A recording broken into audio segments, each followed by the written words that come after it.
je sais qu'il y a un truc qui m'a vraiment fait du bien. C'est en fait après Blood Ties où je me suis pris vraiment une grande claque dans la gueule parce que mon dernier film, parce que pour plein de raisons et au niveau de l'affect que j'avais par rapport à ce film que j'aimais vraiment beaucoup et de pas comprendre l'acharnement qu'il y a eu avec les critiques, avec le public qui était pas vraiment au rendez-vous non plus, même pas du tout. Euh, Ça m'a vraiment fait me poser plein de questions et je me suis demandé vraiment si je devrais ou pas continuer. Et j'ai décidé d'arrêter en fait. Pendant un an, j'ai arrêté d'écrire, d'envisager de refaire un film parce que je me suis dit que je voyais pas ce que je pouvais faire vraiment de mieux, puisque j'aimais beaucoup ce film et que je comprenais pas l'acharnement. Donc du coup, j'ai arrêté et j'ai vécu assez mal au départ l'idée de tout arrêter parce que je culpabilisais, j'étais dans une sorte d'aigreur, de colère, de trucs. Et c'est bien pour ça d'ailleurs que je voulais pas réécrire. Et en fait, avec le temps, comme j'ai fait autre chose, j'ai repris ma licence pro à cheval, j'ai parti faire des concours et tout ça. Et j'ai commencé à être heureux dans ce que je faisais, qui n'avait rien à voir avec le cinoche, de revoir des gens d'un autre milieu. Et je raconte tout ça pour vous dire que finalement, au bout d'un an, j'ai retrouvé l'envie en fait. Et je me suis vraiment renourri de plein de choses en faisant plein de choses différentes. Et du coup, ce film-là, je l'ai fait un peu comme un premier film en fait. Parce que tout d'un coup, j'ai retrouvé l'insouciance, l'inconscience de me dire, bah j'y vais, puis on verra bien ce qui se passera, je m'en fous. Et je m'amuse dans la légèreté et en partant le plus loin possible, parce que c'était quand même le postulat de départ, c'est que si on faisait un film qui traite de ça, surtout avec un sujet pareil, il fallait quand même aller essayer de pas se retenir trop. Et donc, je sais pas s'il est cool, mais en tout cas, moi je sais que je l'ai fait avec beaucoup de sérénité. Je peux pas vous dire qu'aujourd'hui je sois totalement serein, mais c'est-à-dire qu'autant j'avais de la colère et j'avais de l'aigreur au moment où mon ancien film était sorti, autant là, j'étais plus du tout là-dedans. D'ailleurs, il y a plein de messages dans le film un peu comme ça qui le racontent, mais pas forcément avec les critiques ou le public. Je pense qu'il y avait un peu un ras-le-bol pour moi d'entendre des conneries à mon sujet ou au sujet de ma femme ou de notre vie, que encore récemment il a été annoncé la naissance, enfin en tout cas la grossesse de notre deuxième enfant. Enfin en tout cas le fait qu'on attendait un deuxième enfant avant même qu'on ait eu le temps de le dire à notre famille. Donc c'est des trucs avec lesquels on vit depuis très longtemps. Comme il y a pas longtemps, j'ai appris que Brad Pitt dormait à la maison souvent, que l'enfant qu'on attendait c'était lui, que enfin voilà toutes sortes de conneries que j'ai entendues depuis des années et des années. Et par contre là, je pense qu'il y avait effectivement une envie de ma part de dire bon bah voilà, à force de vouloir rentrer chez moi, puisque même de manière concrète, il y a un mec qui a voulu rentrer chez moi le soir de la naissance de mon fils et que ça s'est terminé à la gendarmerie parce que je pouvais pas laisser passer ça, bah qu'à un moment, je pense que je suis arrivé à un stade où finalement je m'en fous maintenant et que je suis arrivé dans un stade où maintenant je laisse passer. Mais par contre, ça m'amusait moi de m'en amuser. C'est-à-dire, à force de dire, vous voulez rentrer chez moi, vous voulez me dire, bah moi je vais ouvrir la porte et puis vous allez rentrer chez moi. Je vais pas vous dire si j'ai changé les meubles ou pas, mais en tout cas, vous pouvez rentrer à la maison. Et, euh, et même la scène à la fin, quand on voit les paparazzi qui sont là et qui lui font un doigt, et ben lui ne répond pas. Il répond pas, il tourne le dos et il s'en va. Et quelque part, c'était ça aussi, c'est comme cette fin, quand on les voit marcher main dans la main, il y a aussi cette idée de dire que maintenant, ils avancent quoi. Et que quand on avance, il peut se passer plein de choses, mais voilà, les chiens aboient, la caravane passe quoi. En fait, ça fait partie vraiment de notre quotidien, c'est-à-dire que le nombre de choses que l'on entend où les gens pensent vraiment que Marion habite à Los Angeles, j'entends des trucs moi toute la journée, et en fait les gens se font souvent des fantasmes, et ça m'amusait vraiment effectivement de jouer avec ça, mais après je pense que ce rapport-là, parce que c'est important aussi de le dire, pour moi le film ne se base pas, et je pense en tout cas c'est le retour qu'on a du public, c'est pas un film boutique qui parle que du cinéma, ça s'adresse aussi à n'importe quelle personne qui vit la crise de la quarantaine ou pas, mais en tout cas, ça peut s'adresser à tout le monde. Et quand je parle de ça, c'est que on fantasme beaucoup sur la vie des gens. Moi, je sais que moi, personnellement, j'adore faire ça. J'adore observer des gens dans la rue et m'imaginer en fait leur vie, m'imaginer quel genre de personnes sont. Et je suis sûr que vous, dans votre métier, au bureau, n'importe où, vous avez des gens, vous dites des fois, putain, ce mec-là, il est tordu, je suis sûr qu'il fait des partouzes, je suis sûr que c'est un gros partouzeur de droite. Enfin voilà, il y a des, on se fait souvent des fantasmes.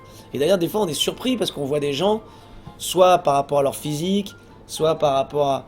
On se fait des idées. Et des fois, quand on rencontre les gens, finalement, on peut être soit très déçu, soit agréablement surpris en disant, tiens, c'est marrant, j'ai parlé avec lui, ce mec-là, je le croise depuis 20 ans, je pensais pas qu'il était aussi intéressant que ça.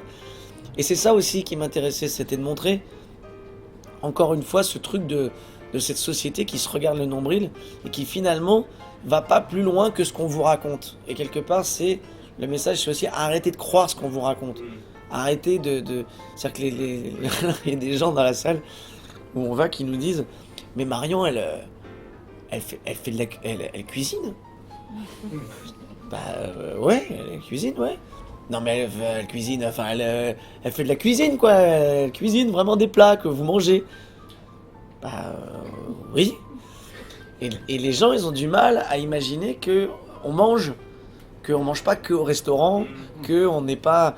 Et c'est pour ça qu'il y a plein de petits pics comme ça dans le film, par exemple les bijoux, ça me faisait marrer aussi de montrer aux gens qu'on a beau faire des tapis rouges avec des bijoux Chopard et des trucs et des robes et des costards et tout ça, mais le soir, il y a les mecs qui arrivent pour récupérer les bijoux et la robe elle repart le lendemain chez Dior parce qu'elle a été prêtée et que voilà, et que le reste du temps, bah, c'est un truc un peu en...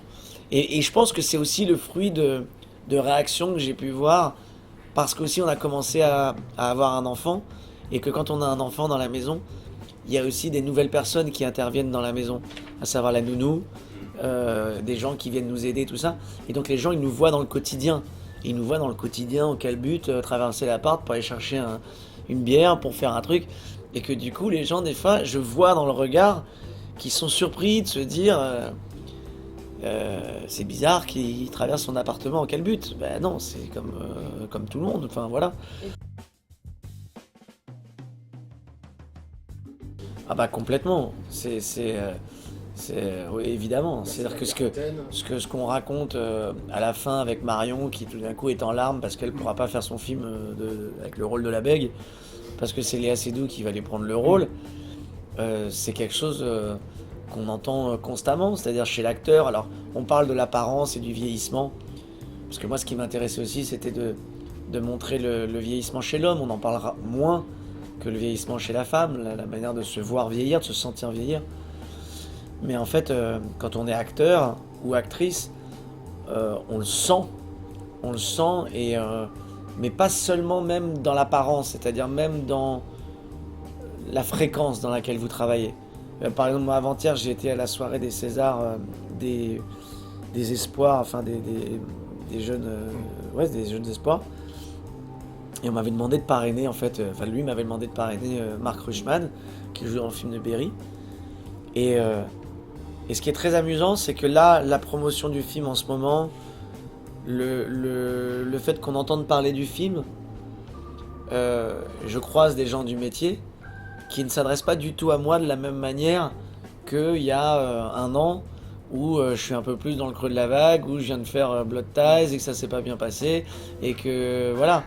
Et que là, tout d'un coup, il y a... Donc ça, c'est valable dans le métier lui-même par rapport à l'actualité, et encore plus valable avec l'âge.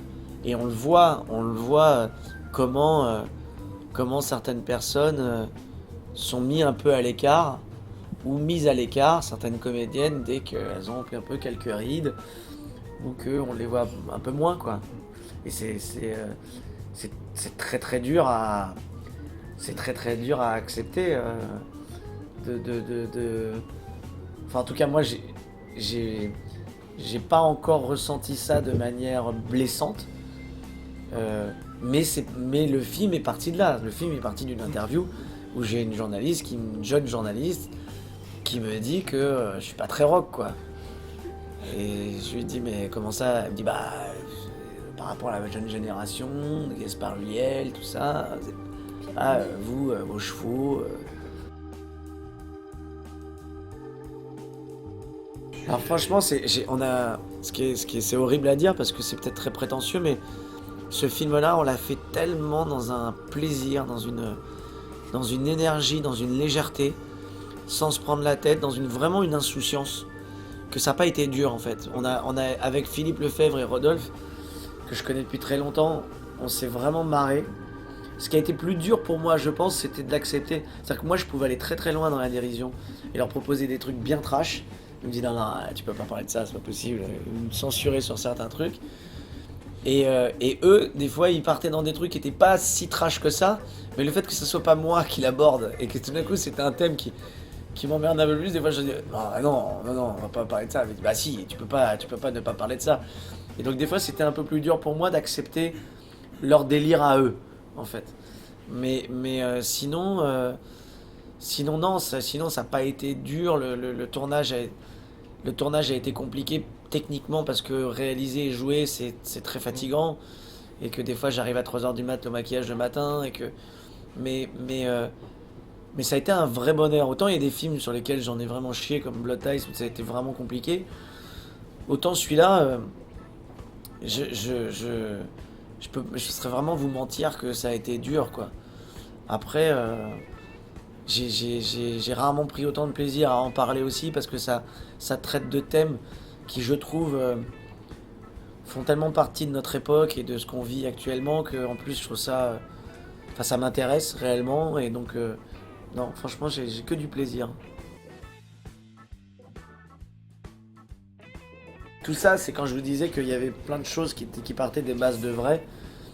Ce qui m'amusait, c'était que on pouvait pas faire un film sur l'autodérision et traiter de moi en ayant Marion qui soit juste spectatrice du truc et que elle ne soit pas du tout égratignée et qu'il n'y ait pas de. Donc, ce qui m'amusait, c'était aussi de me foutre un peu de sa gueule et d'aller un peu dans des branches comme le potager dans le salon, comme tous ces trucs-là. Alors, on n'a pas un potager dans le salon, mais bon, c'est sur le balcon. Et c'est vrai qu'elle a ce côté avec Pierre Rabhi, avec l'environnement, avec la protection de l'environnement. Et elle a bien raison d'ailleurs, parce que je la soutiens là-dedans aussi, mais ça me faisait marrer de délirer un peu sur l'image qu'elle renvoie. Et, euh, et l'accent, c'était aussi de montrer que Marion, quand elle s'implique dans un rôle, elle bosse comme une dingue. Et moi, je l'ai retrouvé un jour à quatre pattes avec, avec sa coach d'anglais en train de jouer aux majorettes dans la maison, en train de faire comme ça, parce que elle était en train de travailler le R et la décontraction de la bouche, et elle faisait du tout des exercices avec les bagnoles. Et là, vous rentrez, vous voyez ça, il dit ok, là j'avais vu beaucoup de choses, j'ai entendu beaucoup de choses, mais là, parce que vous pouvez faire aussi sans vous mettre à quatre pattes avec une petite bagnole. Donc c'est le délire aussi de la coach qui était partie dans un truc, je sais pas, je trouve ça tellement ridicule. Mais donc du coup, voilà, ça m'amusait aussi de partir là-dedans et de faire un truc sur l'accent. Ce qui a d'ailleurs été assez drôle quand je lui ai proposé le film parce que elle m'a dit oh là là c'est cool pour une fois de faire un film en France, une comédie où je vais pas avoir à travailler d'accent, où je vais pas avoir. Bon, il faudrait que tu lises parce que